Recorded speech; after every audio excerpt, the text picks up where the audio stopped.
بسم اللہ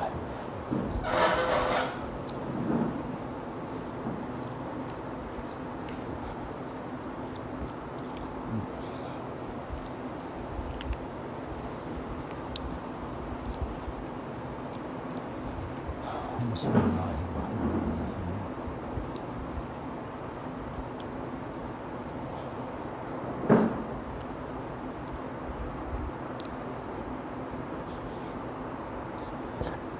الرحیم. بسم اللہ الرحمن الرحیم. باب التعوذ من الفتن.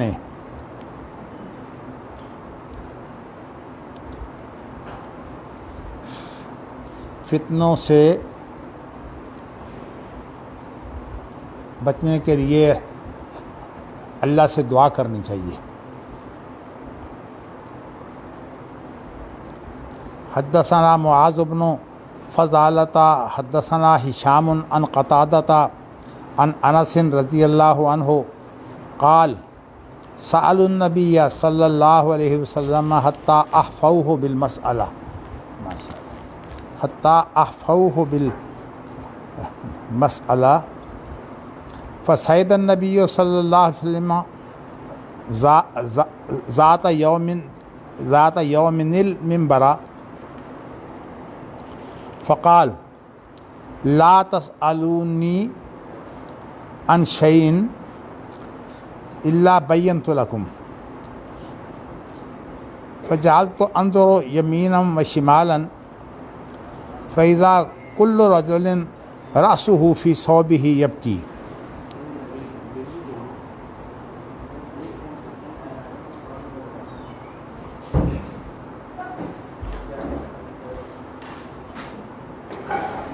اللہ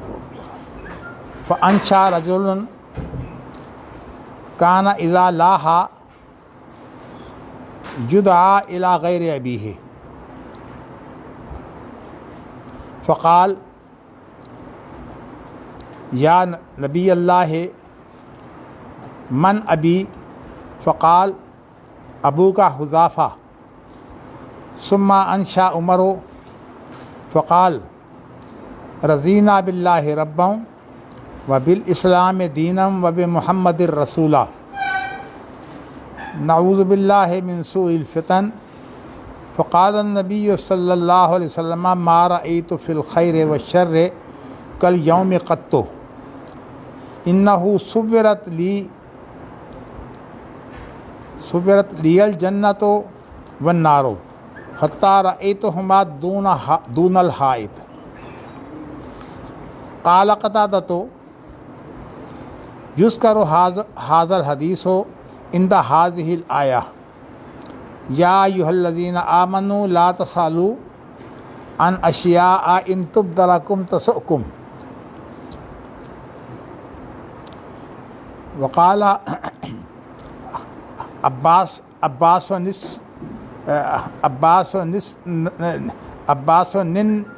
النرسي حدثنا یزید بن زرعین حدثنا سعید حدثنا قتادۃ ان انسا. کیا بات ہے کیا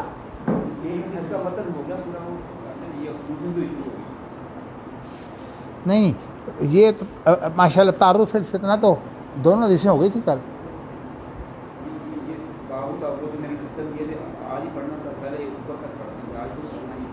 نہیں میں اسی کو پڑھ رہا ہوں نا, اسی کی میں نے حدیث پڑھی ہے.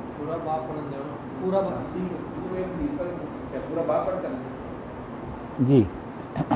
میں اصل میں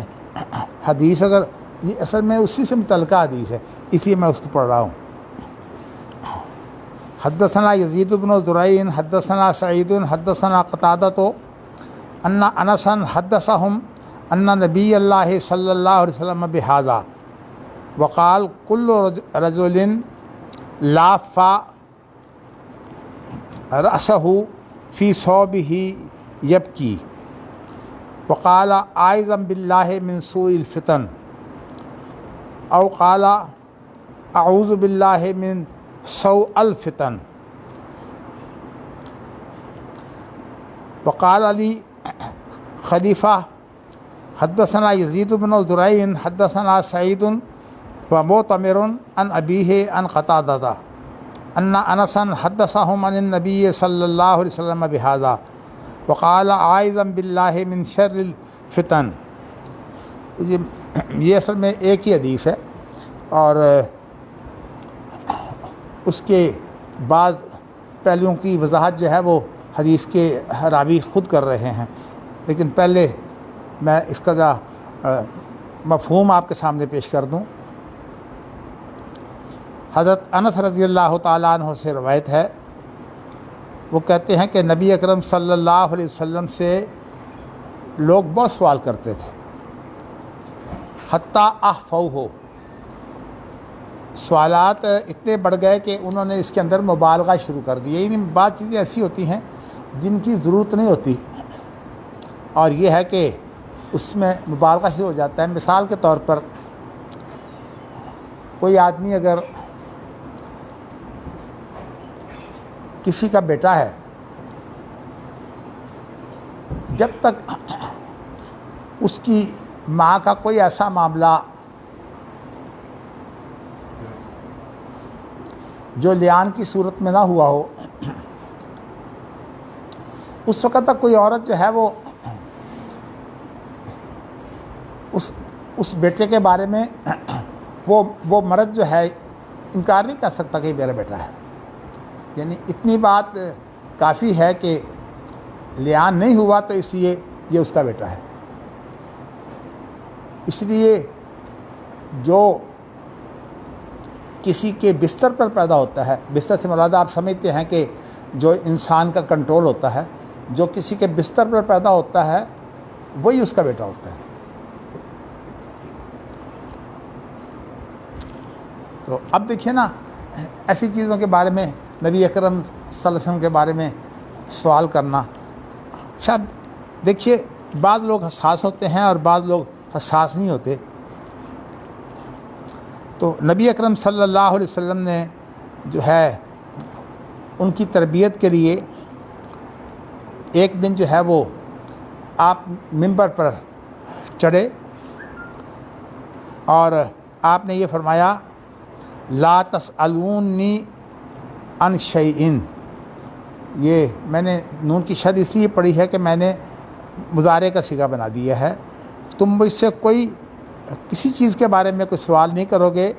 لیکن میں تمہیں جو ہے وہ اس کا واضح بیان دوں گا، یعنی واضح میں جواب دوں گا. فجعلت انظر یمینا و شمالا. تو یہاں انس بن مالک کہتے ہیں کہ میں شروع ہوا، یہ جعلہ جو ہے یہ میں نے آپ کو افعال مقاربہ میں سے ہے، تو اس کا معنی ہوتا ہے افعال مقاربہ یعنی فعل کی قربت کو ظاہر کرنے کے لیے. تو اس کے معنی ہیں بس شروع ہوا میں جو ہے وہ دائیں اور بائیں دیکھ رہا تھا، یعنی لوگوں کو دیکھ رہا تھا کہ ممبر پر چڑھنے کے بعد جب آپ نے یہ بات کہی ہے تو اس وقت جو ہے وہ دائیں بائیں میں نے دیکھا کہ تمام لوگ جو تھے نا وہ رو رہے تھے. فَإِذَا كُلُّ رَجُلٍ رَأْسُهُ فِي ثَوْبِهِ يَبْكِي. ہر شخص جو ہے نا اس نے اپنے کپڑے کے اندر جو ہے وہ اپنا سر کیا ہوا ہے اور وہ جو ہے وہ رو رہا ہے. یعنی نبی اکرم صلی اللہ علیہ وسلم کا جو غیر معمولی طور پر یہ بات کہنا جو ہے وہ ان کے دکھ کا باعث ہوئی کہ نبی اکرم صلی اللہ علیہ وسلم جو ہے وہ ہم سے ناراض ہو گئے ہیں. تو نبی اکرم صلی اللہ علیہ وسلم کا جو ہے وہ ناراض ہونا کتنی بڑی بات ہے کہ انسان کی زندگی بھر کی نیکیاں جو ہیں یہ برباد ہو جاتی ہیں. اللہ اکبر. اسی لیے قرآن مجید میں کہا ہے کہ کوئی آدمی جو ہے اس کی آواز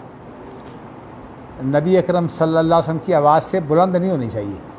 مقصد یہ ہے کہ آپ جو ہیں وہ سب کے رہنما، سب کے قائد آپ ہونے چاہیے. اور اگر کوئی شخص جو ہے وہ اپنی آواز کو نبی اکرم صلی اللہ علیہ وسلم سے بلند کرے آپ کی موجودگی میں، تو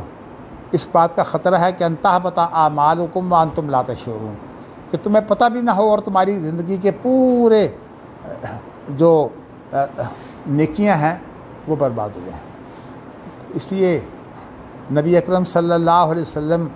کی بات جو ہے وہ بہت اہم ہے۔ اور حضرت عمر رضی اللہ تعالیٰ عنہ کی آواز کچھ بلند تھی، اور جب کبھی کسی سے کوئی ایسا معاملہ ہوتا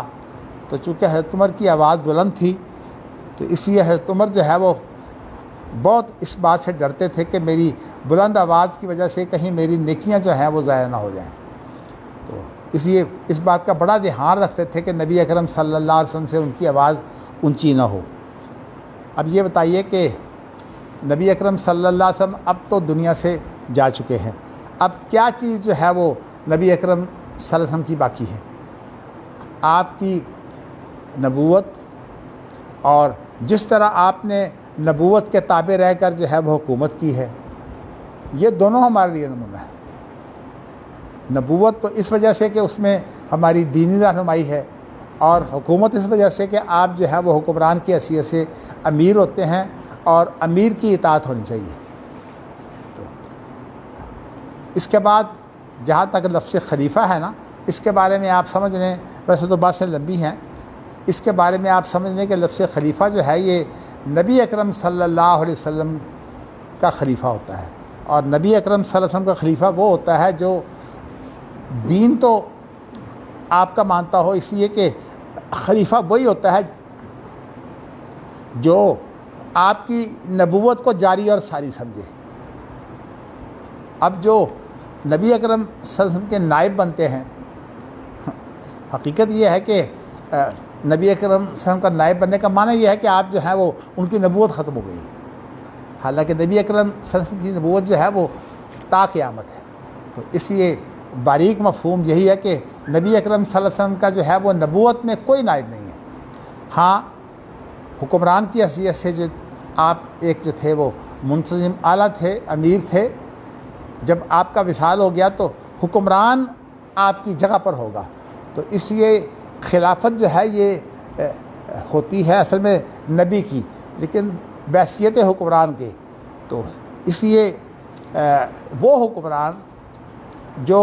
نبی صلی اللہ علیہ وسلم کے طریقہ پر جو ہے وہ حکومت کرے اور آپ کی نبوت کو مانے، یعنی نبوت تو جو ہے اس کے اندر کوئی آپ کا جو ہے وہ نائب نہیں ہے،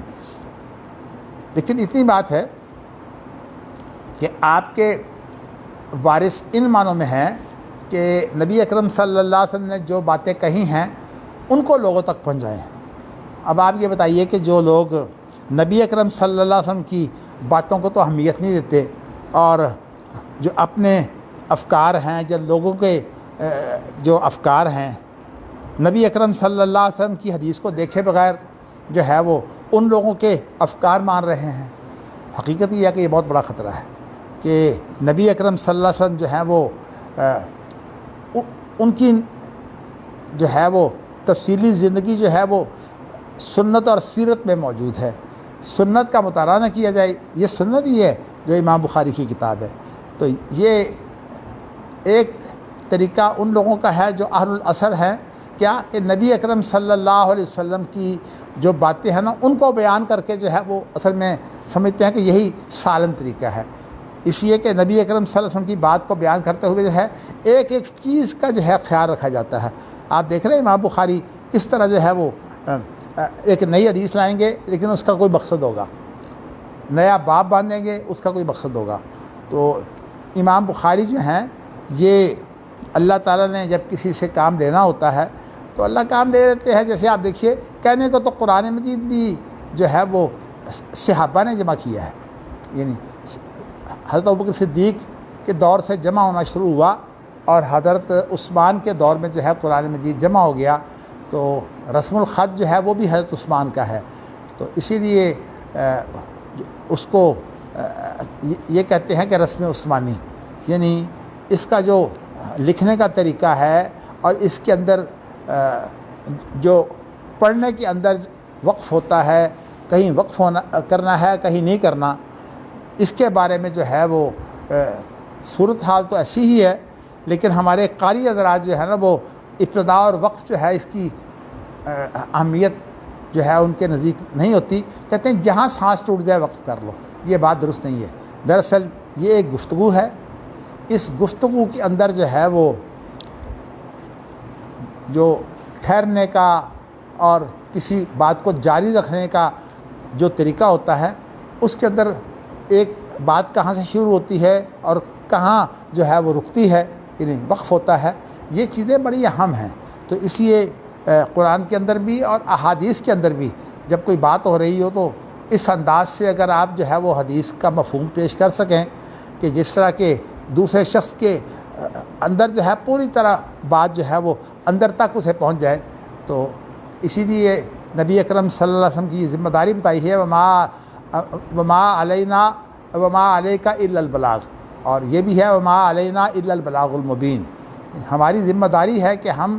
نبی اکرم صلی اللہ علیہ وسلم کی نبوت جو ہے وہ پہنچائیں۔ اب بتائیے کہ وہ لوگ کتنے محروم ہیں جو حدیث اور قرآن کو تو باریکی سے نہیں پڑھتے، اس کا مطالعہ جو ہے وہ بار بار نہیں کرتے کہ ان کے لیے جو ہے وہ قرآن اور حدیث کے عقدے جو ہیں وہ کھلیں۔ وہ جو ہیں وہ جو اہل علم نے جو مسائل کے اندر رائے دی ہے، اس رائے کو انہوں نے یوں بنا دیا جیسے کہ وہ نبوت کی طرح ہے، اس لیے کہ کسی کی رائے جو ہوتی ہے وہ کسی مخصوص حالات کے تحت جو ہے وہ اس کی رائے بنتی ہے۔ کیا خیال ہے کوئی واقعہ پیش ہی نہ آئے تو شرعی رائے کیا ہے؟ کبھی اس کا فکر ہوتا ہے؟ واقعہ پیش ہی نہیں آیا۔ جب واقعہ پیش آئے گا تو حقیقت یہ ہے کہ اس وقت انسان کتاب و سنت میں غور کرتا ہے تو کتاب و سنت سے اسے رہنمائی مل جاتی ہے۔ اس غور کے نتیجے میں یہ اللہ کی مدد ہوتی ہے، اور پھر اگر اسے نبی اکرم صلی اللہ علیہ وسلم کا کوئی فرمان مل جائے تو آپ کو تمام انبیاء پر یہ فضیلت حاصل ہے کہ آپ جو ہیں وہ جوامع الکلم دی گئے ہیں۔ جوامع الکلم کا معنی ہوتا ہے بات چھوٹی اور اس کے اندر اتنی وسعت ہے کہ وہ وسعتیں جو ہیں وہ پھر نبی اکرم صلی اللہ علیہ وسلم اگر خود موجود نہیں ہے تو آپ کی جو یہ حدیث ہے، یہ آپ کی جو باتیں ہیں جو آپ کی زندگی کو محنت کر کے جو ہے وہ اہل علم نے جو ہے وہ اکٹھا کیا ہے، یہ بہت بڑا کام ہے۔ تو اسی لیے ایک مولانا محمد صورتی رحمۃ اللہ علیہ بہت بڑے ادیب تھے۔ میں آپ کو یہ بیان کر چکا ہوں کہ اس ہندوستان کے اندر یعنی پاکستان بننے سے پہلے 3 شخص جو ہیں یہ چوٹی کے ادیب رہے ہیں، یعنی عربی زبان کے ماہر تھے۔ ایک محمد صورتی، اور ایک عبدالعزیز میمن، اور ایک مسعود عالم ندوی۔ یہ تینوں جو ہیں یہ اہل حدیث ہیں، یعنی مطلب یہ کہ اہل حدیث ان کو کہا جاتا تھا جو تقلید نہیں کرتے اور قرآن و حدیث کو جو ہے وہ مطالعہ کرتے ہیں، ان کو پڑھتے ہیں۔ تو اب صورت حال یہ ہے کہ میں محمد صورتی جو میرے والد کے استاد ہیں، تو ان کا ایک شعر آپ کو سناتا ہوں جو مجھے بڑا پسند ہے۔ چلیے اللہ تعالیٰ کہتے ہیں کہ اہل الحدیث ہمو اصحاب النبی، اہل الحدیث ہمو اصحاب النبی، اہل الحدیث ہمو اصحاب النبی وَإِلَّمْ يَصْحَبُوا أَنفَاسَهُ صَحِبُوا، وَإِلَّمْ يَصْحَبُوهُ أَنفَاسَهُ صَحِبُوا۔ ترجمہ اس کا یہ ہے کہ جو حدیث کو لینے والے لوگ ہیں اور اس کو جو ہے وہ اپنے اندر پھیلانے والے لوگ، اس کا دور دورہ کرنے والے لوگ جو ہیں، یہ اصل میں نبی اکرم صلی اللہ علیہ وسلم کے صحابہ ہیں۔ کیونکہ صحابہ جو ہیں وہ ٹھیک ہے کہ ایک تو آپ کی زندگی میں آپ کے ساتھ رہے، وہ بھی صحابہ ہے، لیکن یہی وہ بات کہنا چاہتے ہیں وَإِلَّمْ يَصْحَبُوا، اگرچہ نبی اکرم صلی اللہ علیہ وسلم کی صحبتیں نہیں ملی، یعنی زندگی میں انہوں نے آپ کو نہیں دیکھا اور ایمان کی حالت میں، اس لیے کہ جو زندگی میں آپ کو جو ہے وہ زندگی کے اندر دیکھ لے اور اس کی وفات جو ہے وہ ایمان پر ہو جائے، وہ صحابی ہوتا ہے۔ تو کہتے ہیں کہ ان معنوں میں تو یہ صحابی نہیں ہے، کہ آپ کے وہ ساتھی بنے ہوں. وَإِن لَّمْ يَصْحَبُوهُ ہو اگرچہ وہ آپ کے ساتھی نہیں بنے. أَنفَاسَهُ صَحِبُوا یہ جو ہمارا سانس ہوتا ہے نا، جب ہم بات کرتے ہیں تو یہ سانس جو ہے یہ ہمارا تعاون کرتا ہے بات کرنے میں. اگر یہ ہمارا سانس نہ ہو تو ہم بات نہیں کر سکتے. تو اس لیے انفاسہ صحیبو کا معنی ہے یہ نفس فے کی زبر کے ساتھ جو ہے جس کو سانس کہتے ہیں نا، تو کہتے ہیں انفاسہ صحیبو. یہ اللہ کے رسول کو تو نہیں دیکھ سکے لیکن اللہ کے رسول کا جو سانس ہے اس کے یہ ساتھی ہیں. کیا مطلب؟ قرآن و حدیث، قرآن اللہ کا کلام ہے لیکن اترا نبی اکرم صلی اللہ علیہ وسلم کے ذریعے سے ہے. ان کے بغیر کوئی شخص نہیں کہہ سکتا یہ قرآن ہے. اور اسی طرح جو ہے وہ قرآن مجید کا جو لوگ جو ہے وہ اہتمام نہیں کرتے. مثلا بعض لوگوں کا خیال یہ قرآن مجید کو نہ تو حفظ کرنے کی ضرورت ہے اور نہ اس کے پڑھنے کا کوئی ثواب ہے. اس کا اصل مفہوم جو ہے وہ جان لینا،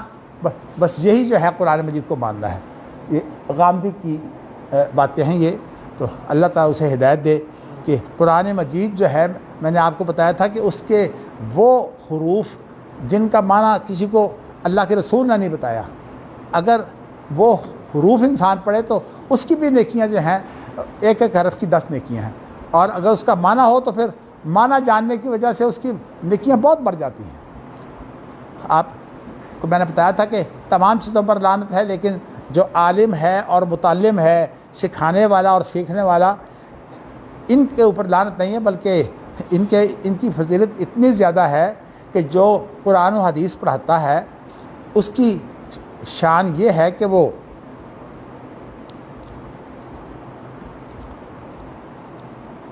سمندر کی مچھلیاں، ہواؤں کے پرندے،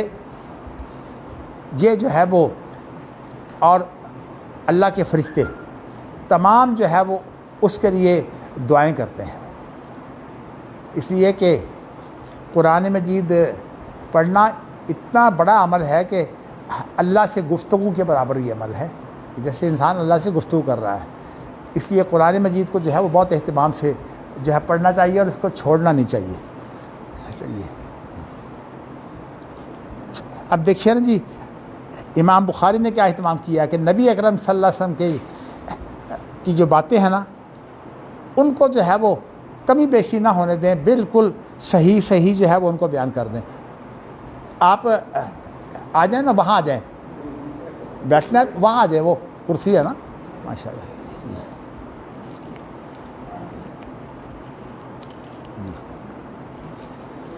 اچھا جی، اب میں اس کا ترجمہ کر رہا تھا تو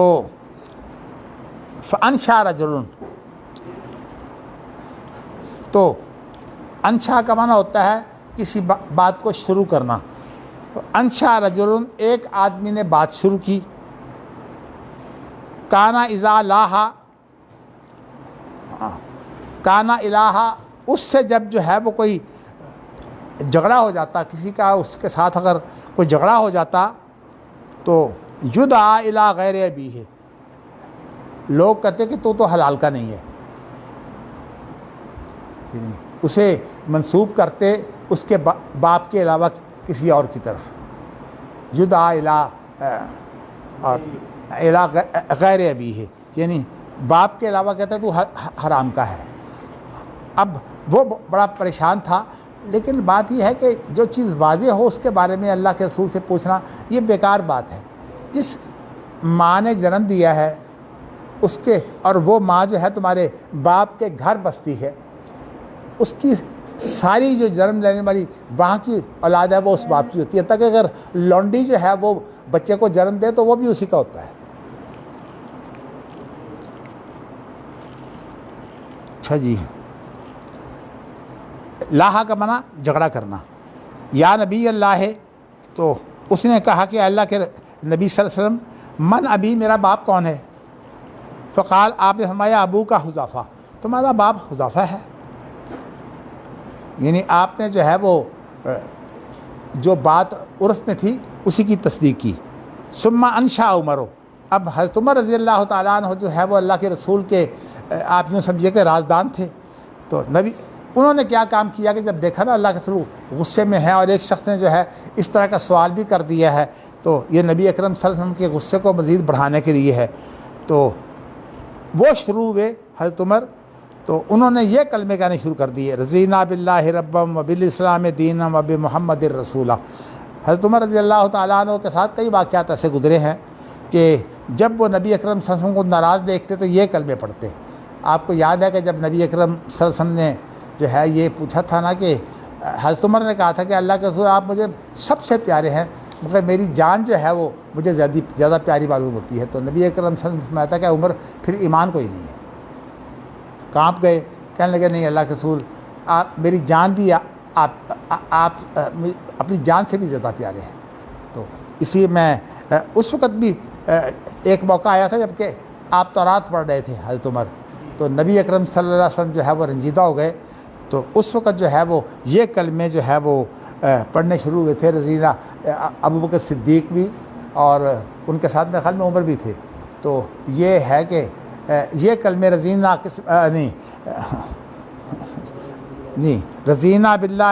رضینا باللہ ربم و بالاسلام دینا و بمحمد رسولہ۔ رضینا خود جمع کا صیغہ ہے، یعنی اس کے اندر جو ہے وہ بولنے والے کے علاوہ اور لوگ بھی اس میں شامل ہو جاتے ہیں۔ اس کو کہتے ہیں متکلم مال غیر، یعنی بات تو اسی کی ہوتی ہے جو بولتا ہے لیکن دوسرے لوگ اس کے ساتھ شامل ہو جاتے ہیں۔ اگر وہ آمین کہیں تو دعا ہو تو آمین کہیں، اور اگر ویسے خاموش رہیں تو بات وہ بھی ان کی ہوتی ہے۔ خاص طور پر نبی اکرم صلی اللہ علیہ وسلم کی موجودگی میں جو ہے اگر جو ہے وہ آپ خاموش ہوتے ہیں تو جو کام آپ کے سامنے ہوا ہے وہ بھی شریعت ہوتا ہے۔ لو جی، اب جب انہوں نے یہ کلمے کہنے کے بعد کہا نعوذ باللہ من سوء الفتن، ہم اللہ کی پناہ مانگتے ہیں فتنوں کی برائی سے، تو اب یہ بات جو ہے حضرت عمر کی ہے، اور آپ کو پتہ ہے کہ حضرت عمر وہ تھے جن کے دل میں اللہ تعالیٰ جو ہے وہ القاء کیا کرتے تھے، ان کان فی امتی محدث فہو عمر، اگر میری امت میں کوئی ایسا شخص ہے جس کو جو ہے وہ اللہ کی طرف سے الہام ہوتا ہے تو وہ عمر ہے۔ فقال النبی صلی اللہ علیہ وسلم، تو نبی اکرم صلی اللہ علیہ وسلم نے فرمایا ما رأیت فی الخیر والشر کل یوم قط، پھر آپ نے فرمایا کہ آج میں نے جو کچھ دیکھا ہے، جو میں نے خیر دیکھی ہے، بھلائی دیکھی ہے، اور جو میں نے برائی دیکھی ہے، آج کی طرح میں نے کبھی ایسی خیر یعنی ایسی بھلائی اور برائی نہیں دیکھی۔ اس کی خود تشریح آپ آگے کر رہے ہیں، انہ صورت لی الجنت والنار، جنت اور جہنم، یہ جہنم نہیں ہے جہنم ہے، بعض لوگوں کو میں نے دیکھا ان کی زبان پر چڑھا ہوتا ہے جہنم، جہنم نون کی زبر کے ساتھ ہے، تو آپ کے لیے جو ہے وہ جنت اور دوزخ جو ہے اس کی شکل سامنے کر دی گئی۔ دیکھیے نا، جس کی جنت اور دوزخ جو ہے وہ عملاً تو وہاں موجود نہیں ہے، لیکن اگر پردے اٹھا دیے جائے، یا یہ ہے کہ اس کی شکل جو ہے وہ نبی اکرم صلی اللہ علیہ وسلم کو دکھا دی جائے، وہ بھی ایسی بات ہی ہے جیسے کہ انسان جو ہے وہ جنت اور دوزخ کا مطالعہ کر رہا ہے۔ تو جنت اور دوزخ کا جس نے جائزہ لے لیا، اب بتائیے کہ کون سی خیر جو ہے رہ گئی ہے اور کون سی جو ہے برائی رہ گئی ہے۔ اس لیے کہ جہنم تو سزا ہے، بڑی سے بڑی برائی کی سزا جو ہے وہ جہنم ہے، اور اسی طرح جو ہے وہ بڑی سے بڑی جو خیر ہے اس کی جو ہے وہ جنت میں لے جانے والی وہ چیزیں ہیں، اگرچہ جنت اللہ کی رحمت سے ملتا ہے، تو اس لیے کوئی شخص اپنے عمل سے جنت میں نہیں جا سکتا، بلکہ جو نبی ہے ان کے بارے میں حضرت عائشہ نے کہا تھا کہ جب آپ نے یہ فرمایا نا کہ کوئی شخص جو ہے وہ جنت میں اپنے عمل سے نہیں جا سکتا، تو آپ نے جو ہے جب یہ فرمایا تو عائشہ رضی اللہ تعالیٰ عنہ، چونکہ عمر بھی چھوٹی تھی اور ذہین بھی بہت تھیں، تو پوچھنے لگیں کہ آپ، کہا میں بھی نہیں، اس لیے کہ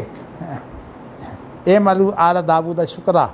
کے اندر جو ہے یہ حضرت داؤد علیہ السلام کی ایک بات جو ہے میں آپ کو بتاتا ہوں۔ پہلے انبیاء کی باتیں جو ہیں وہ بھی ہمارے لیے شریعت ہوتی ہیں جبکہ وہ ہماری شریعت کے مطابق ہوں۔ تو داؤد علیہ السلام کو اللہ نے کہا کہ یعنی ان کو اور ان کی جو ساتھی تھے، آل داؤد سے مراد جو ہے وہ مشن کے ساتھی بھی ہوتے ہیں اور آل اولاد بھی جو ہے اس میں آ جاتی ہے۔ تو داؤد علیہ السلام سے اللہ نے کہا ہے کہ شکر ادا کرو۔ تو داؤد علیہ السلام کہنے کہ اللہ میں شکر ادا کیسے کر سکتا ہوں؟ اس لیے کہ جس صلاحیت سے میں شکر ادا کروں گا، شکر کے معنی ہوتے ہیں زبان سے یا عمل سے یا دل سے کسی طرح جو ہے وہ انسان کی کسی کا جو ہے وہ شکر گزار ہو، تو شکر جو ہے وہ جامع چیز ہے، یعنی زبان کا عمل بھی ہے اور جو ہے وہ انسان کے جو ہے وہ دل کا عمل بھی ہے، اور اس کے علاوہ جو ہے وہ انسان کے جو اعضاء ان کا بھی عمل ہے۔ اور حمد جو ہے یہ صرف زبان کا عمل ہے، یعنی حمد میں اللہ کا شکر ہوتا ہے لیکن صرف زبان سے۔ تو اس لیے الحمدللہ رب العالمین کا کیا مفہوم ہے کہ تمام شکر اللہ کے لیے، مفہوم لفظی ترجمہ تو ہے تمام تعریف اللہ کی۔ جب انسان تعریف کرتا ہے تو یہ شکر کی پہلی صورت ہے۔ تو اس لیے انسان کو جو ہے سب سے پہلے اللہ کی تعریف کرنی چاہیے۔ جب آپ رات کو اٹھتے تھے تو سب سے پہلے جو ہے وہ آپ جو ہے وہ ایک تو پڑھتے تھے یہ آخری رکوع جو ہے آل عمران کا، جی ان فی خلق السماوات والارض، یہ سارا رکوع جو ہے وہ آپ آخر تک پڑھتے تھے۔ اس میں دعائیں بھی شامل ہیں، اور اسی طرح نبی اکرم صلی اللہ علیہ وسلم جو ہیں وہ جب اٹھتے تو اللہ کا نام لے کر جو ہے وہ اٹھتے تھے، جیسے کہ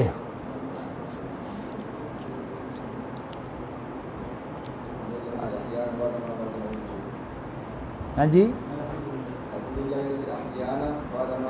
جی ہاں ماشاء اللہ۔ چلیے جی، الحمدللہ الذی احیانی بعد ما اماتنی و الیہ النشور۔ یہ مسنون دعا ہے کہ اے اللہ تیرا شکر ہے کہ تو نے مجھے جو ہے وہ نیند جو موت جیسی ہوتی ہے اس نیند سے جو ہے وہ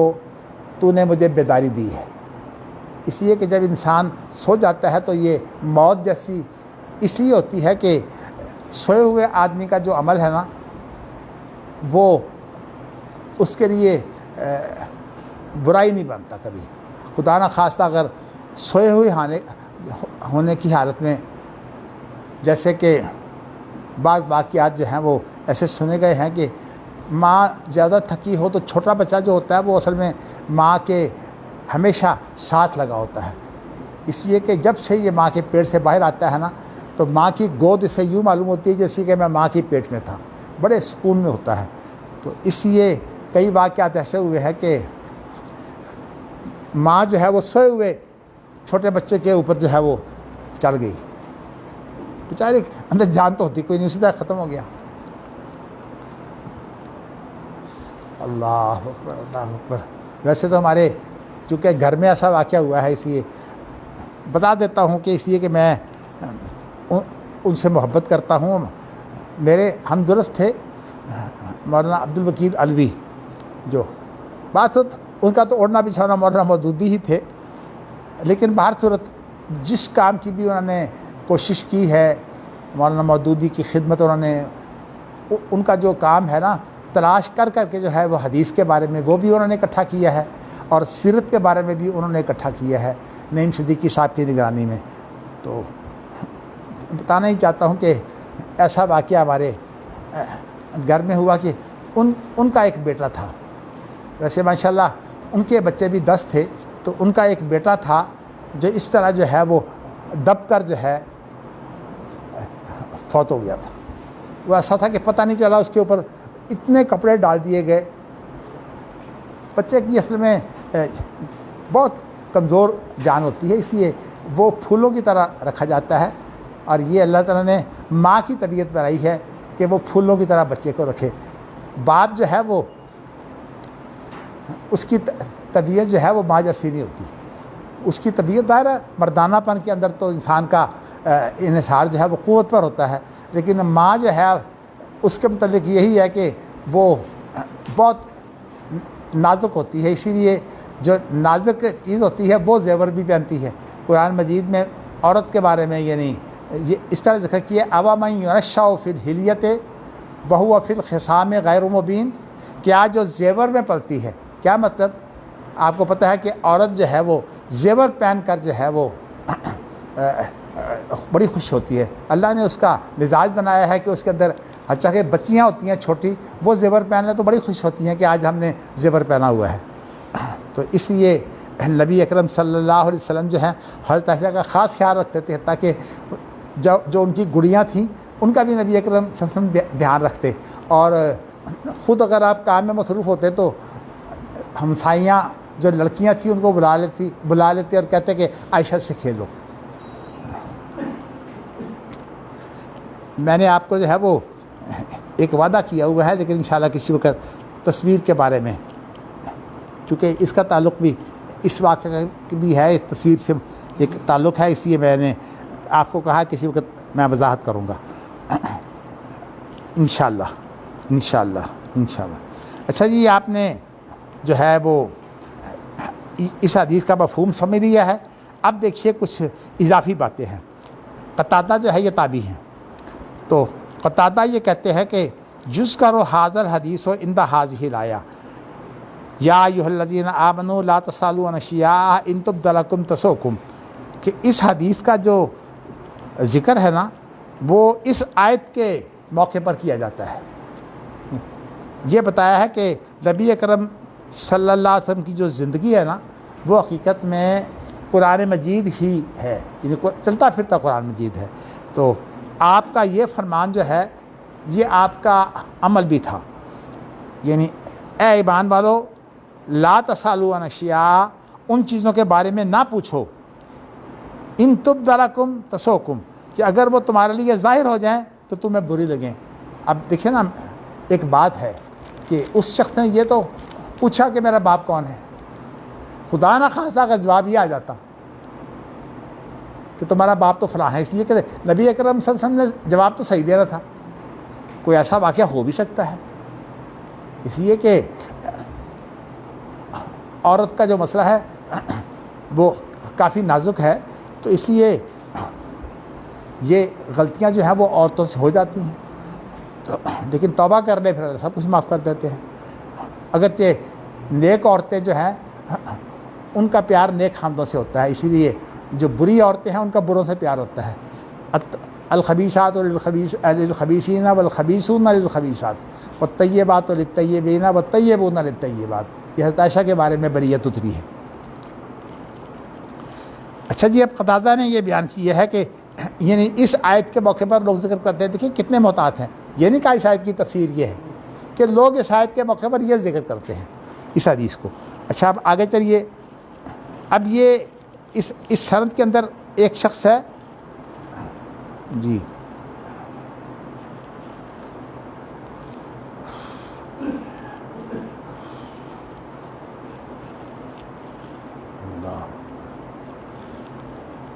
چلیے جی، اب یزید بن زرع جو ہے وہ پہلی کہیں سندوں میں آیا ہے،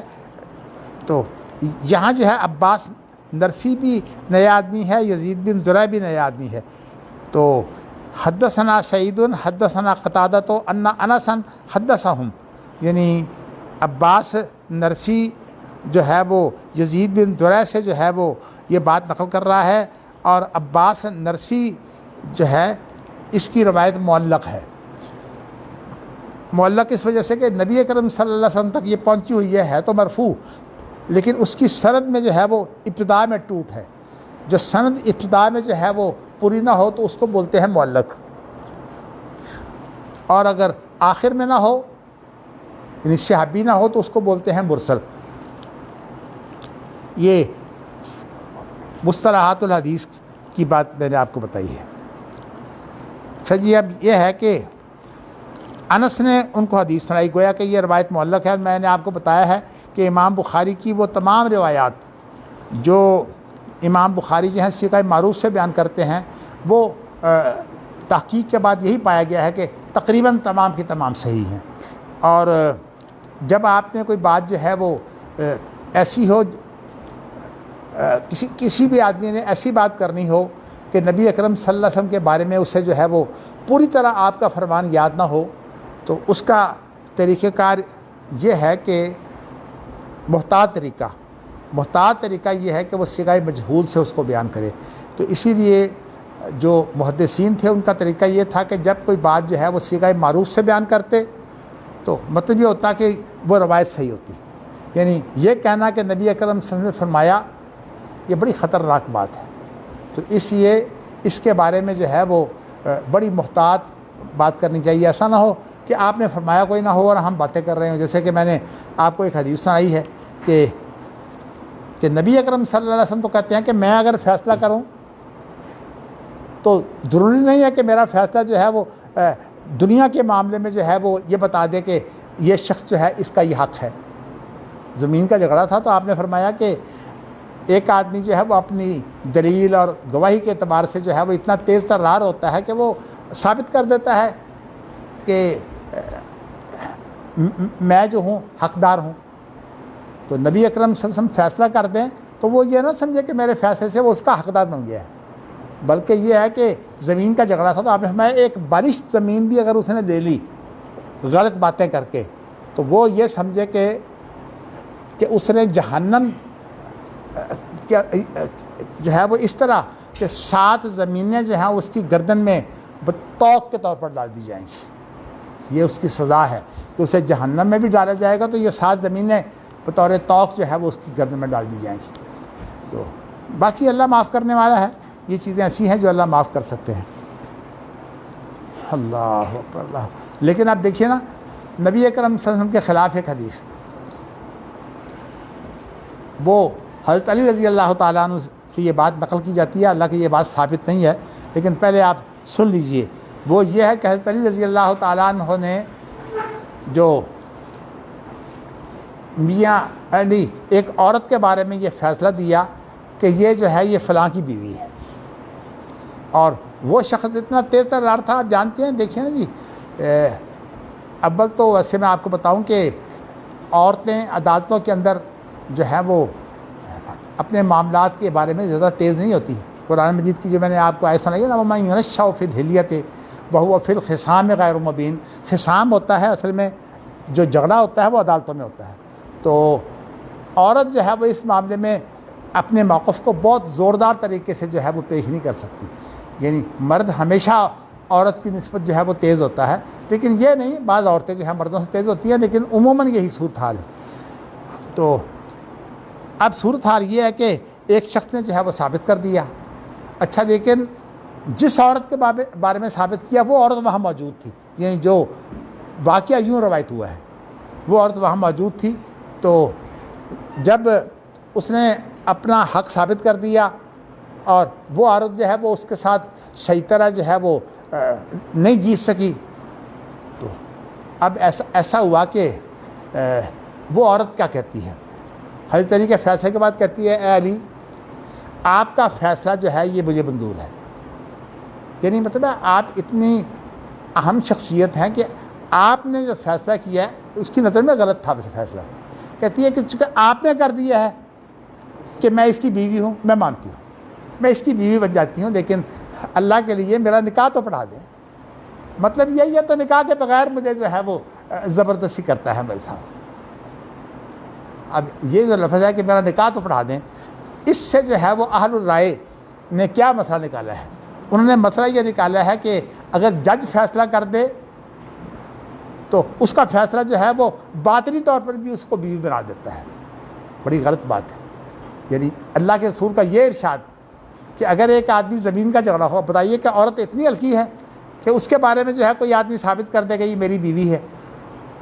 تو وہ شرعی طور پر بھی اس کی بیوی بن جائے، انا للہ و انا الیہ راجعون، ایسا قطعاً نہیں ہے۔ اس لیے صحیح بات یہی ہے کہ نیت، انما الاعمال بالنیات، امام بخاری نے کتاب الحیل کے اندر یہ واقعات پیش کیے ہیں اور اس کے اندر یہ حدیث بنیادی طور پر یہ پیش کی ہے کہ انما الاعمال بالنیہ، عملوں کا انحصار نیت پر ہوتا ہے۔ جس شخص نے غلط نیت سے جو ہے وہ گواہ پیش کیے اور گواہ غلط پیش کر کے اس نے جو ہے وہ ثابت کر دیا کہ کسی عورت کے بارے میں، پتہ ہے آپ کو اگر یاد ہو، کمواری کے بارے میں بھی امام بخاری جو ہے وہ حدیث لائے ہیں، شادی شدہ کے بارے میں بھی حدیث لائے ہیں، اور اس کے بارے میں بھی کہ فیصلہ جو ہوتا ہے وہ صرف وہیں تک ٹھہرتا ہے، یعنی فیصلہ صرف فریقین کے درمیان ہوتا ہے، لیکن فریقین کے درمیان بھی صرف نزاع ختم کرتا ہے، یعنی فیصلہ جو ہوتا ہے وہ قانون نہیں بنتا۔ ہماری صورتحال یہ ہے کہ آج عام طور پر جو مقلد ہے نا وہ اصل میں فقہ کو قانون مانتے ہیں، اور فقہ کے اندر وہ جو فیصلے ہیں نا عدالتوں کے ان کو بھی جو ہے قانون مانتے ہیں۔ اور میں آپ کو یہ بتاؤں کہ عدالتوں کے فیصلے جو ہیں وہ کس طرح جو ہے وہ غلط ہیں، عقلی طور پر میں بات کرتا ہوں چونکہ مجھے قانون دانوں کو پڑھانے کا بہت موقع ملا ہے۔ تو آپ یہ دیکھیے کہ ہائی کورٹ اور سپریم کورٹ جو ہوتے ہیں نا یہ صرف فیصلے نہیں کرتے بلکہ یہ کورٹ آف لا بھی ہوتے ہیں۔ ایک ہوتی ہے کورٹ آف جسٹس، ایک ہے کہ انصاف کرنے کی عدالت، تو اور ایک ہوتی ہے کورٹ آف لا یعنی قانون کی عدالت، مطلب ہے کہ ان کا کام یہ ہوتا ہے قانون کو واضح کرنا۔ تو اسی لیے میں بتاتا ہوں کہ جن ملکوں کے اندر جو ہے وہ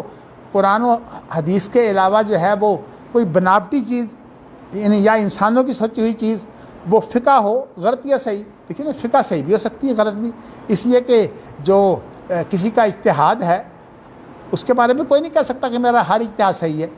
نبی اکرم صلی اللہ علیہ وسلم جو ہیں ان کا ہر اجتہاد جو ہے وہ صحیح ہو جاتا ہے، اگر غلط ہو تو اللہ درست کر دیتے ہیں، وہ تو اللہ کی ذمہ داری ہے۔ اس لیے آپ کے علاوہ کسی کا اجتہاد جو ہے وہ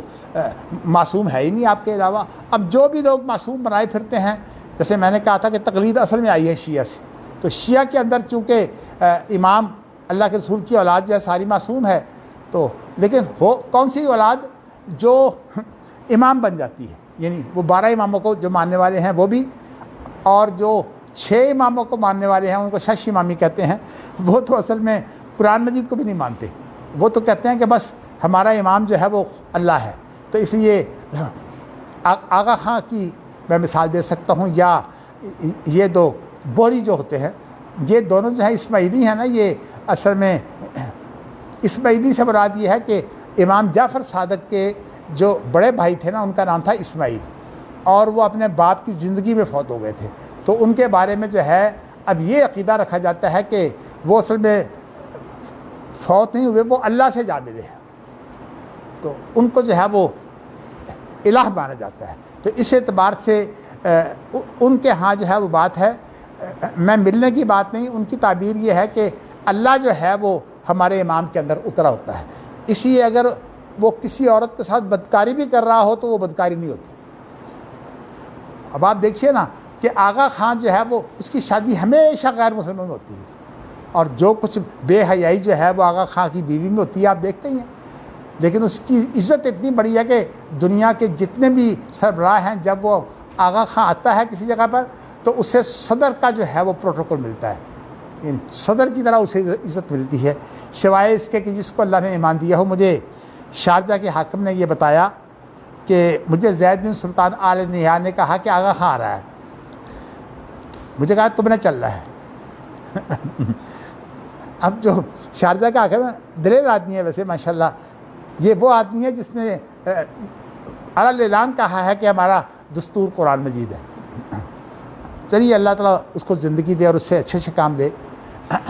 تو میں یہ بتانا چاہتا ہوں کہ میں بتاتا ہوں نا،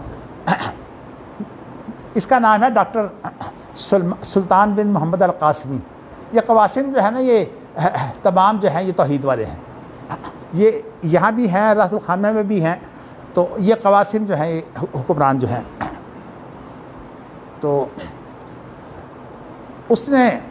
جو ہے وہ میں کیا بیان کر رہا تھا جی، ہاں آغا خان زید بن سلطان سے کہا اس نے کہ آپ تو کہتے ہیں نا کہ آغا خان کا میں استقبال کروں، اگر آغا خان اس ملک میں آئے اور مجھ سے ملنے کی اجازت مانگے میں اس کو قطعاً اجازت نہیں دوں گا۔ اب یہ ہے حق کی بات۔ دیکھیے زید بن سلطان آخر اس کا رئیس تھا نا، پوری جو ای کا رئیس تو زید بن سلطان آل نہیان ہے، لیکن جو ہے وہ ان میں یہ آدمی بڑا مضبوط آدمی ہے، اسی لیے کہ اس کی عزت لوگوں کے دلوں میں ہے. دیکھیے ایک تو اس نے کام یہ کیا ہوا ہے کہ اپنی دولت جو ہے ہر چوک کے اندر بہت بڑی مسجد ہے. یعنی شارجہ کے اندر اگر آپ جائیں تو ہر چوک کے اندر. ویسے تو دیکھیے جی جب اللہ تعالیٰ دولت دیتے ہیں، اگرچہ میرے سامنے تو اس نے یہ بات کہی تھی کہ یہ جو تیل ہے نا، آپ زیادہ شاید نہیں گئے ہوں، یہ جو یو اے ہے نا اس کے اندر جو تیل کے چشمے ہوتے ہیں نا، ان کی پہلے جہاں سے بھی تیل نکلتا ہے پہلے گیس نکلتی ہے. تو گیس جو ہوتی ہے نا پھر اس کو جو ضائع کر دیتے ہیں، تو انہوں نے وہاں آگ جلائی ہوتی ہے، تو وہ مستقل جو ہے وہ گیس جلتی رہتی ہے، اور اس کے چشمے اس کا جو ہوتا ہے نا شعلہ، ایک شعلہ بڑی دور تک جاتا ہے، بڑی دور سے نظر آتا ہے. تو میں حاکم شاہدہ کے گھر میں بیٹھا ہوا تھا، اس کے پاس کہنے لگا یہ دیکھو یہ شعلہ ہے، یہ انشاءاللہ اللہ کے دین کے لیے ہے. یہ کہتا تھا. یہاں میرے پاس آیا تو مجھے کہنے لگا کہ نعم الامیر علی باب الفقیر اور بیس الفقیر علی باب الامیر. مجھے کہنے لگا کہ وہ امیر بڑا اچھا ہوتا ہے جو محتاج کے گھر پہنچے. تو میں تو تمہارے ساتھ ملنے کے لیے آیا ہوں پاکستان میں. ظاہر ہے کہ اس کا ہمارا کوئی مقابلہ نہیں ہے دولت کا. تو پھر کہتا ہے کہ وہ جو محتاج ہو اور بادشاہ کے دروازے پر پہنچے وہ اچھا نہیں ہوتا. بادشاہ کی بجائے اللہ کی طرف کیوں نہیں دیکھتا؟ اللہ سے مانگے. اللہ بات ایسے نیک لوگوں کو اللہ تعالیٰ جو ہے وہ لمبی زندگی دے اور لمبے لمبے ان سے کام لے. چلیے جی، تو میں نے آپ کو اب یہ بتایا ہے کہ کل وقالہ یعنی انس، یہ جو معلق روایت ہے اس کے اندر یہ بات ہے کہ کل رجل نہیں لافا ہیں فائل بنایا ہے. ہاں لفا یہ لفوں کے بنے ہوتے ہیں نا لپیٹنے کے. تو یہ اگر فائل بنائیں گے تو لافن جو ہے وہ ٹھیک ہے. میرے ہاں اصل میں جو ہے وہ دو زبریں نہیں پڑھی ہوئی ہیں، آپ کے یہاں پڑھی ہوں گی. ہاں پڑھی ہیں. لافن کا معنی یہ ہے کہ وہ اپنے منہ کو لپیٹ کر جو ہے نا کپڑے میں، ہاں اپنے سر کو لپیٹ کر جو کپڑے میں، تو وہ اصل میں تمام لوگ رو رہے تھے. بات وہی ہے جو پیچھے بیان ہو چکی ہے. وقال اعوذ باللہ من سوء الفتن. اور نبی اکرم صلی اللہ علیہ وسلم نے یہ فرمایا کہ جب آپ نے فرمایا تو کہا کہ میں اللہ کی پناہ مانگتا ہوں فتنے کی برائی سے. اصل میں فتنہ جو ہے نا یہ برا بھی ہوتا ہے اور اچھا بھی ہوتا ہے. برائی اس معنی میں ہوتا ہے کہ انسان جو ہے مشکل میں پڑ جائے اور اس مشکل کا انسان جو ہے وہ سامنا نہ کر سکے. اس اعتبار سے تو یہ برا ہے فتنہ. لیکن اس اعتبار سے یہ اچھا ہے کہ انسان کی جو ایمانی کیفیت ہے یہ بالکل ایسی ہے جیسے کہ کوئی آدمی جو ہے وہ ورزش کر کے پہلوان بنتا ہے نا، تو وہ مشق کرتا ہے، تو مشق کے ساتھ پھر اس کے وہ اعضاء جن کو اس نے جو ہے وہ بہت سختیاں جھیلی ہوتی ہیں، تو اس کے وہ اعضاء مضبوط بن جاتے ہیں. یہاں تک کہ اس کا جسم اتنا سخت ہو جاتا ہے کہ اس پر لٹھیاں کام نہیں کرتی. تو اس طرح سے جو ہے وہ ہمارا جو دل ہے اس کی تربیت کیا ہے؟ اس کی تربیت یہ ہے کہ انسان کہاں سے شروع ہو کہ جب عبادت کرے تو سب سے پہلے انسان یہاں سے شروع ہو کہ اللہ مجھے دیکھ رہا ہے. یہ سب سے ادنا درجہ ہے کہ عبادت میں انسان جو ہے، ہمارے یہاں تو ہوتا ہے نا پرواہ نہیں ہے، ایسے ایسے ہاتھ کر رہے ہیں، کبھی داڑھی کو چھیڑ رہے ہیں. بتائیے اگر اللہ دیکھ رہا ہو یہ داڑھی کو چھیڑ رہا ہے، کیسی اس کی نماز رہے گی؟ تو اس لیے نماز کے اندر جو ہے وہ انسان کو بیکار کام قطع نہیں کرنا چاہیے. لیکن جو کارآمد چیزیں ہیں نا وہ ان کی بڑی اہمیت ہے. ہمارے لوگ سختی بہت کر دیتے ہیں، سختی اتنی کر دیتے ہیں کہ مثال طور پر اگر نماز پڑھ رہا ہے تو خارش ہو گئی ہے تو وہ خارش بھی نہیں کر سکتا. نہیں، ایسی سختی بھی نہیں ہونی چاہیے. دین جو ہے بہت نرم ہے. تو اس لیے دین آپ دیکھیں کتنا نرم ہے کہ آپ ڈیلے استعمال کر لیتے ہیں، گندگی وہاں لگی رہتی ہے، لیکن وہاں لگی ہوئی گندگی جو ہے وہ معاف ہے. لیکن یہ نہیں ہے کہ اس کو آپ عام قانون بنا دیں، جیسے کہ فقہ حنفی کے اندر یہ عام قانون ہے کہ گندگی جو ہے وہ اس کے برابر ہے، جس کو ہم درم کہتے ہیں یا چوانی ہماری ہوتی تھی. آپ نے شاید چوانی نہیں دیکھی. یہ 16 آنے جو تھے نا روپے کے ہوتے تھے، اور اس میں سے ایک 4 آنے کی ہوتی تھی چونی. تو اس لیے جو ہے وہ اس فقہ کے اندر یہ فتویٰ ہے کہ اتنا پخانہ اگر کسی جگہ لگا ہو تو وہ جو ہے وہ صاف کر دیا جائے، تو یا نہ بھی صاف کیا جائے تو نماز اس حالت میں ہو جاتی ہے. یہ جو بات ہے اصل میں یہ بات غلط اس لیے ہے کہ نبی اکرم صلی اللہ علیہ وسلم نے ایک خاص جگہ جو ہے اس کے لیے رعایت دی ہے، لیکن پسند یہی کیا ہے کہ انسان پہلے گندگی صاف کر کے پھر اس کے بعد پانی استعمال کرے، پہلے ڈھیلے استعمال کرے پھر اس کے بعد پانی استعمال کرے. ان لوگوں کی فیہ رجال یحبون ان یتطہروا واللہ یحب المطہرین، جو قرآن کی آیت ہے اس کی یہ تشریح ہے. نبی اکرم صلی اللہ علیہ وسلم نے فرمایا کہ اللہ پسند کرتا ہے ان لوگوں کو جو بہت زیادہ پاک رہنے کی کوشش کرتے ہیں، اور اللہ ان کو پسند کرتا ہے. اسی لیے ایسے لوگ موجود ہیں تمہارے اندر جو بہت جو ہے وہ پاک رہتے ہیں.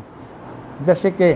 حضرت بلال کے بارے میں جو بات آئی ہے نا کہ حضرت بلال رضی اللہ تعالیٰ عنہ جنت میں نبی اکرم کے آگے آگے جا رہے تھے. اس کی وجہ یہی ہے کہ بلال ان لوگوں میں شامل تھے، بہت پاکی کرتے تھے. دیکھیے نا، ویسے تو رنگ دنگ تو اللہ نے دیا ہوا ہے، لیکن بڑے پاک صاف ہر وقت. اور باقی دل تو بڑا چاہتا ہے کہ بعض کی صورت میں آپ کو کوئی باتیں سناؤں، لیکن چلیے یہ سبق زیادہ قیمتی ہے. جی اب یہ بات جو ہے وہ یا آپ نے کیا لفظ کہا، دیکھو، یا آپ نے یہ الفاظ کہے ہیں اعوذ باللہ من سوء الفتن، یعنی فتنے کی برائی سے. تو میں آپ کو یہ بتا رہا تھا کہ فتنہ جو ہے وہ آزمائش، کیونکہ فتنے کے معنی ہے اصل کہ آپ جو ہے وہ ایک لے کر کٹھالی جو ہوتی ہے نا سونے کو پگھلانے کے لیے، تو اس کٹھالی کے اندر جو ہے وہ سونا جب پگھلاتے ہیں تو جو اس کی جو ہوتی ہے نا جھاگ، وہ اصل میں کھوٹ ہوتا ہے. جب سونے کو پگھلا لیتے ہیں تو جو سونا اصل ہوتا ہے نا وہ نیچے بیٹھ جاتا ہے، اور اس کے اوپر جو جھاگ ہوتی ہے وہ کھوٹ نکل آتا ہے. تو اس طرح سے جو ہے وہ سنار کا جو کام ہے وہ کھوٹ کر ملانا اور کھوٹ سے صاف کرنا اور سمجھ لینا کہ اس میں کھوٹ ہے کہ نہیں، یہ سنار کی مہارت ہوتی ہے. تو اس لیے جو ہے فتنے کا لفظ ہے کسی کو مطلب ہے تپانا، مطلب کیا ہے کہ تپا کر جو ہے وہ اسے کسی کام کے لیے تیار کرنا. تو یہ جو بڑی بڑی مشکلات ہوتی ہیں نا، جو لوگ ان مشکلات کا مقابلہ کرتے ہیں پھر اللہ کو وہ بہت پیارے ہو جاتے ہیں، حتیٰ کہ اللہ ان کو جو ہے ناراض کرنا ہی پسند نہیں کرتا. تو یہ خاص طور پر جو نفل نماز پڑھ کر جو ہے وہ ہمیشہ نفل نماز کا اہتمام کرتا ہے، اس لیے کہ فرض نماز عموماً جو ہے وہ لوگوں کے ساتھ پڑھی جاتی ہے تو اس کے اندر دیر نہیں ہو سکتی. تو اس لیے وہاں جو ہے وہ بہت سے لوگ ایسے ہیں جن کا دل لگ جاتا ہوگا، لیکن بہت سے لوگ ایسے ہیں ان کا دل نہیں لگتا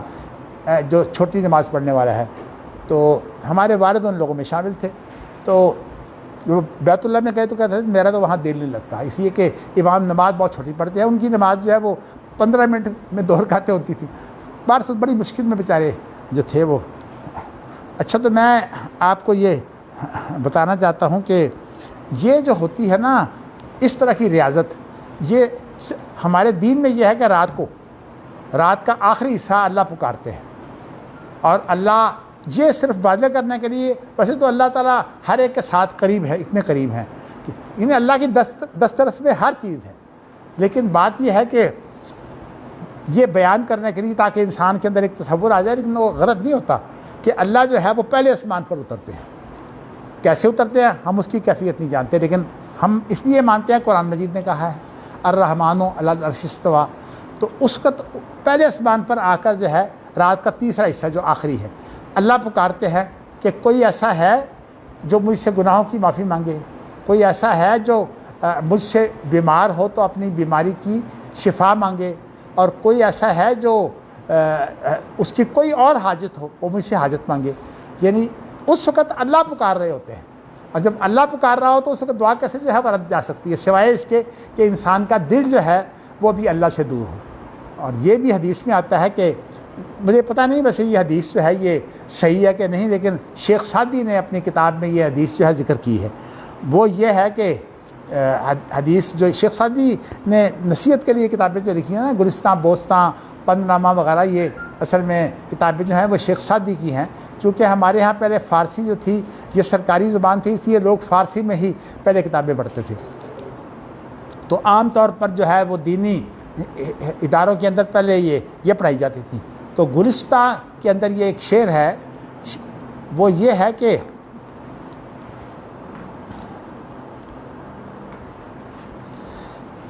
اللہ تعالیٰ سے انسان جو ہے پکارتا ہے،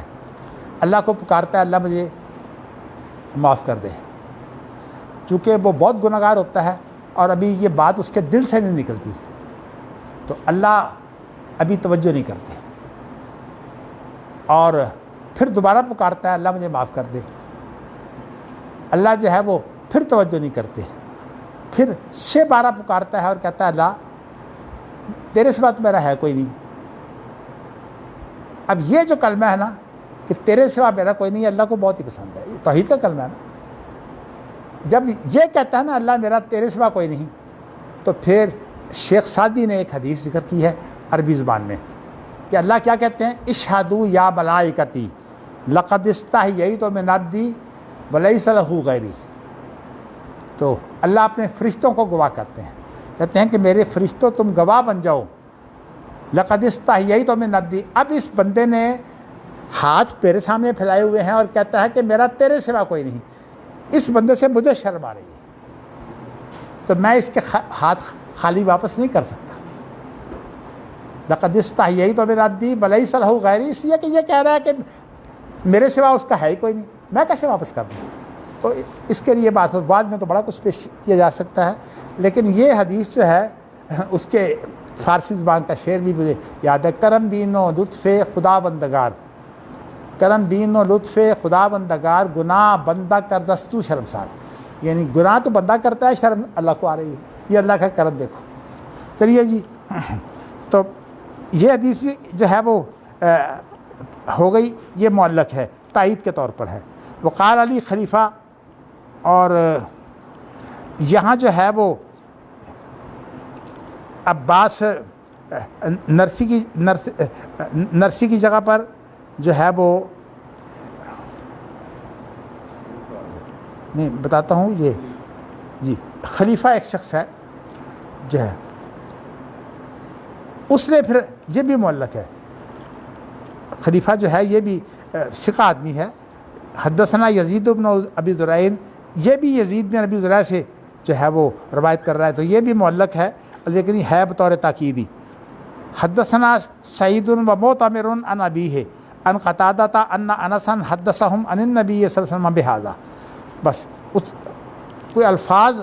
الگ نہیں ہیں، لیکن یہ ہے کہ خلیفہ نے بھی یزید بن زرع سے جو ہے یہ بیان کیا ہے، اور یزید بن زرع کے آگے جو ہیں وہ پھر راوی جو ہیں وہ سعید کے علاوہ معتمر بھی ہے۔ پہلی روایت میں جو ہے عباس نرسی میں تو صرف سعید ہی تھا، یہاں معتمر بھی ساتھی ہے، اور جو ہے یہ ان ابیہ سے مراد جو ہے وہ سعید کا باپ ہے، ہیں اچھا ہاں، پھر نہیں ویسے زیادہ مناسب یہی ہے کہ اس لیے کہ جو قریب ہوتا ہے نا ضمیر اسی طرف لوٹتی ہے، تو یہ قریب جو ہے یہ معتمر ہے، تو اس لیے ان ابیہ سے مراد جو ہے وہ معتمر ہی ہے، آپ کی بات درست ہے، اس لیے کہ سعید کو قتادہ سے بیان کر ہی رہا ہے۔ چلیے نہیں، یہ تو خیر ویسے تاکید ہے نا، دوسری روایت ہے، روایت دوسری ہے، تو انس نے ان کو حدیث سنائی، یہی حدیث جو آپ نے پیچھے پڑھی ہے۔ تو میں آپ کو یہ کل بیان کر چکا ہوں کہ حدیث کا جو ایک حصہ ہے نا، جو وہ بخاری میں اگر مل جائے یا مسلم میں مل جائے تو یہ بھی حدیث کی ایک بڑی شان ہے، کہ اس لیے ابن حجر جو ہیں یہ حدیث کے اندر تقویت کے لیے یہ بھی ایک طریقہ ہے، اسی دیکھیں نا امام بخاری کس طرح تائید در تائید لے رہے ہیں، اور اس کو اصطلاح میں بولتے ہیں مطابات۔ اگر جو ہے وہ سند یا حدیث کے اندر جو ہے وہ وہی حدیث ہو جو بیان ہو رہی ہے تو اس کو بولتے ہیں مطابات، اور اگر وہ حدیث نہ ہو، صرف مفہوم اس کا جو ہے اس کی تائید ہو رہی ہو تو اس کو بولتے ہیں شاہد اور شواہد، یعنی یہ اصطلاح میں شاہد جو ہے یہ معنوی تائید ہے، اور جو مطابات ہے یہ یعنی الفاظ کی تائید ہے، یعنی الفاظ بھی اس جیسے ہیں، کوئی تھوڑا بہت لفظ کا فرق ہو، اس کا حدیث میں فرق نہیں پڑتا، اس لیے کہ حدیث جو ہے اس کے اندر اصل مراد ہوتی ہے، اس کے اندر اصل مراد ہوتی ہے، اور نص اس وقت بولتے ہیں جب کہ جو مراد ہے متکلم کی مراد جو ہے اس کے اندر اس کا استعمال کیا جائے تو کہتے ہیں نص، اور اگر متکلم کی مراد میں اس کا استعمال نہ ہو، اس کے ظاہری الفاظ جو ہیں وہ دیکھ کر جو ہے وہ ان سے مفہوم لے لیا جائے تو اس کو بولتے ہیں ظاہر. اور یہ جو ہے وہ اصول فقہ کا جو ہے وہ اصول ہے کہ ظاہر جو ہے یہ تو فوراً بات سمجھ آتی ہے. مثال کے طور پر آپ ایک بات کہتے ہیں کسی کے بارے میں، تو جب آپ جو ہے نا وہ کسی کے بارے میں بات کہتے ہیں تو ظاہر اس کا مفہوم لے لیا جاتا ہے،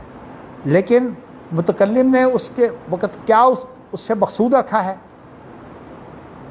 اگر وہ بات جو ہے وہ آپ کو پتہ ہو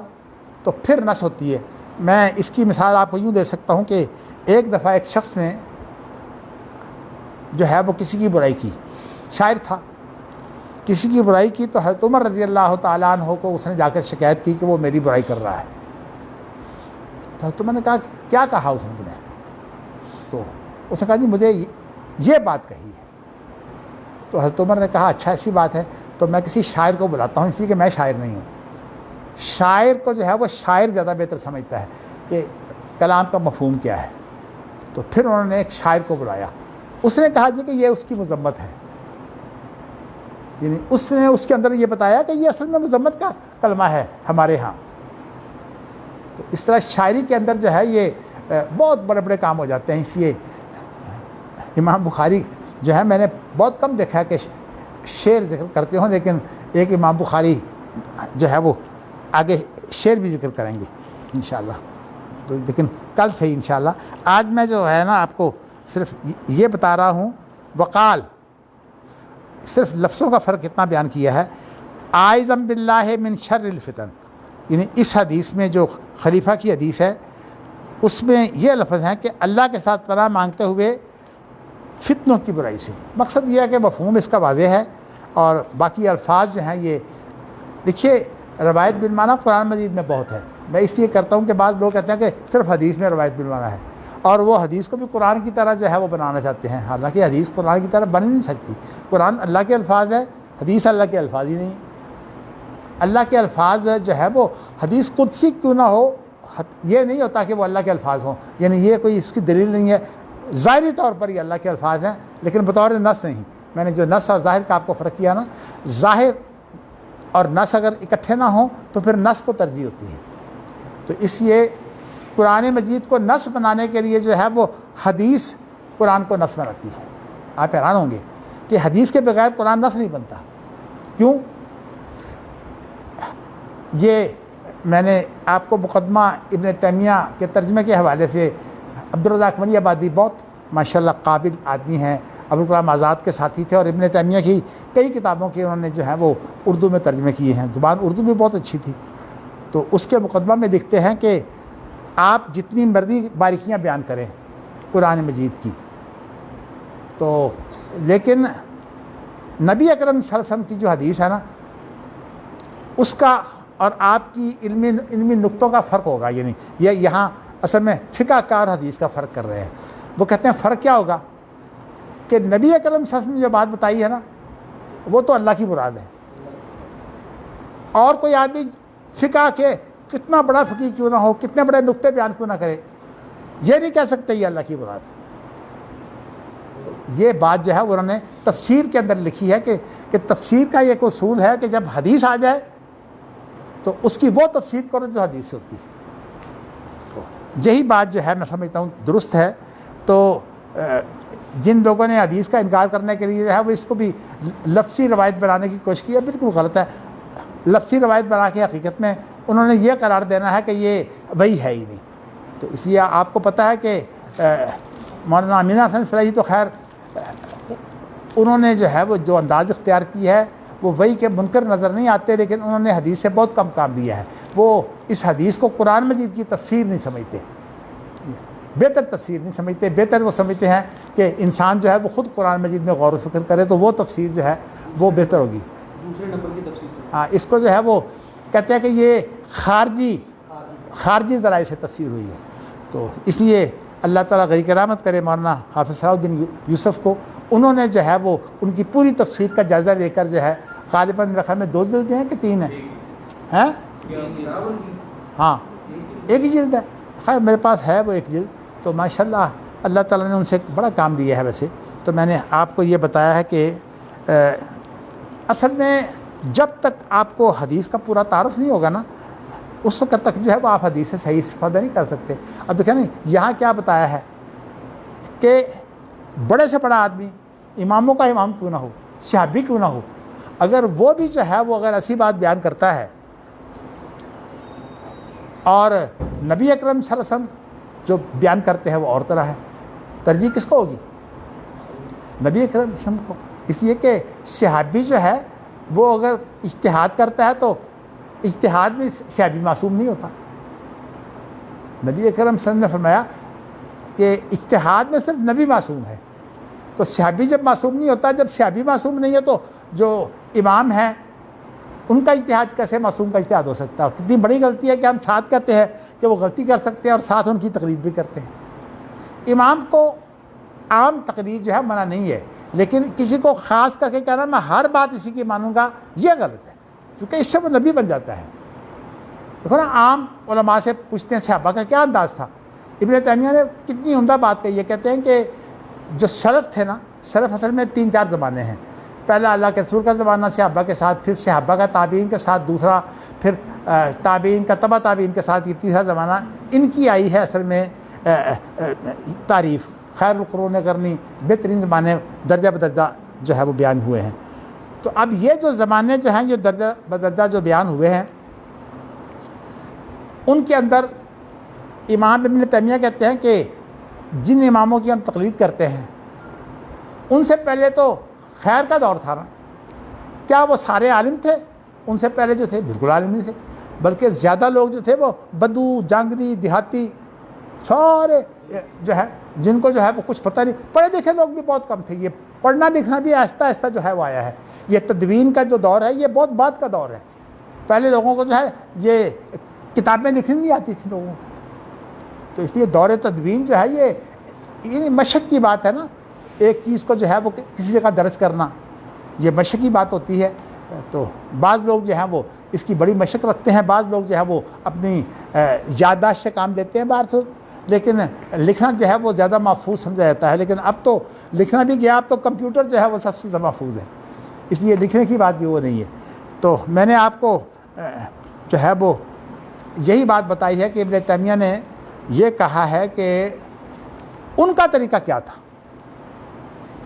جو بہترین زمانے ہیں جن کی اللہ کے رسول نے تعریف کی ہے، ان کا طریقہ یہ تھا کہ وہ جس عالم کو دیکھتے اس سے مسئلہ پوچھتے،